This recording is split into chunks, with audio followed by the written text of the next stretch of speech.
The world of private equity and investing in general is often opaque. It's difficult to understand the landscape of the different companies in the industry.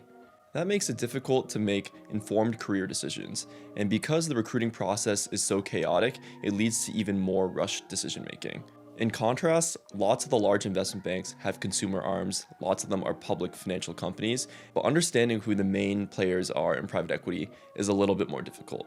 In this video, we are going to go over the main characteristics that define a mega fund, who the mega fund players really are in the world, as well as some reasons why and why not to join them. Mega funds, as the name suggests, typically invest in the largest companies and assets in the entire world. That means they deal with the largest businesses. They often have to deal with large public companies and have the firepower to do so. And that often means they have the largest assets under management. One distinction I'll make is that I think all the mega funds nowadays invest in multiple asset classes. Although a lot of these firms started as pure play private equity, in order to keep growing their asset base as well as their fee sizes and the number of clients, all the mega funds gravitated towards offering different asset classes because different kinds of investors want different kinds of yields with different kinds of risk trade-offs. Really, their goal is to act as diversified one-stop shops to their LPs. If you think about the business model, a lot of these firms want to accumulate as many assets as they possibly can because they make a fee on how many assets they manage. I would say that mega funds from a recruiting standpoint tend to be slightly more popular, and that's partially because of the prestige and branding. These firms are still the most well-known in the industry, and that comes with certain cachet. I would also say that there tends to be a mild correlation between the size of your fund, how likely your firm is to be a mega fund, as well as your recruiting opportunities. Some of this is probably pure correlation. Some of the most ambitious people pursue these mega funds because they know it has good brand and they themselves are already very capable candidates. But I think there definitely is some merit to it. For example, if your goal is to go to business school, a lot of these firms will coordinate visits from HBS and Stanford GSB and have people talk about their MBA program. There's also tons of interconnected relationships in between the institutions. Many of the firm founders will sit on boards at these schools or have deep connections in the industry. It's definitely not a guarantee, especially with how chaotic recruiting is in finance, but in general, I think this correlation is pretty true. So let's dive into the numbers, and I'll say that the definition for what a mega fund is not like a crystal clear thing. PitchBook, for example, defines a mega fund as any private equity fund with over $5 billion. Personally, I think this benchmark is too low, and let's dive into the data so we can understand why.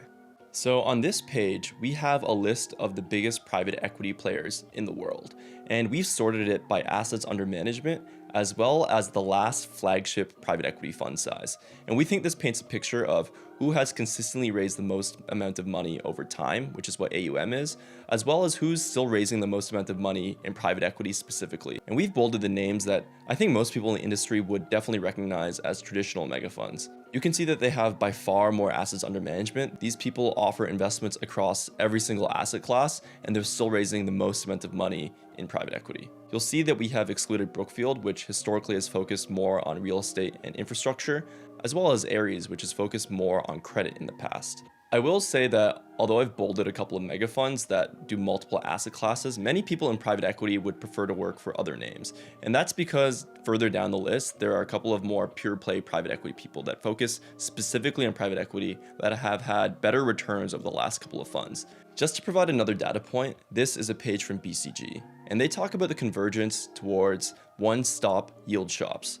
I would say from this list, Bain Capital has probably raised less private equity money over time, and I would personally exclude them from the traditional mega funds at this point, but they still have a commanding reputation in the industry. So all that being said, it's kind of no surprise why a lot of people are attracted to the mega funds. Especially if you are in college or if you're outside the industry, it's kind of impossible to understand how these firms really differ. So you just go for the brand, the prestige, the amount of money, because you assume that these things are correlated with good features. I want to shed a light on some of the considerations that you might have for working for some of them. The first of which I think is hierarchy. A lot of these firms are traditional, they're a lot older, they're very much more institutional. If you look at the relative employee sizes, some of these firms are so bloated at the mid-level that you'll have very slim hopes of ever climbing it to the MD or partner level. Blackstone, for example, has such rampant title deflation that it's hard to climb past the level of associate before you're 30. Many of these mega funds are strictly 2 and out, meaning that after you spent your 2 years there as an associate, they kick you out, there's no opportunity for advancement, And most of your money in private equity that you'll be making is going to be at that mid to high level when you actually have carry, when you actually have access to the profits of the funds. So although you might get a nice stamp on your resume, if you're looking for a career place with a private equity firm, it might be easier at a pure play or an up and coming firm.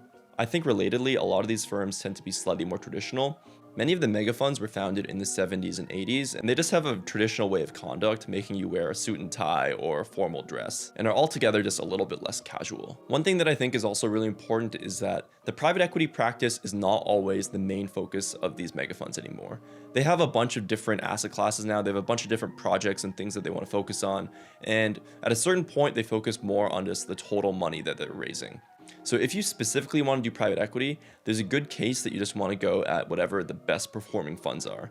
Most of this data is private, but a good place to check this is the CalPERS PE Program Fund Performance Review. In this database, you can look up different funds and see how their performance relatively is. And if you do quick spot checks, you can see who's really leading the industry, who has the best returns. Better returns means that the fund is growing quickly and that there's more profits to go around. And the last point, I would say this is probably true.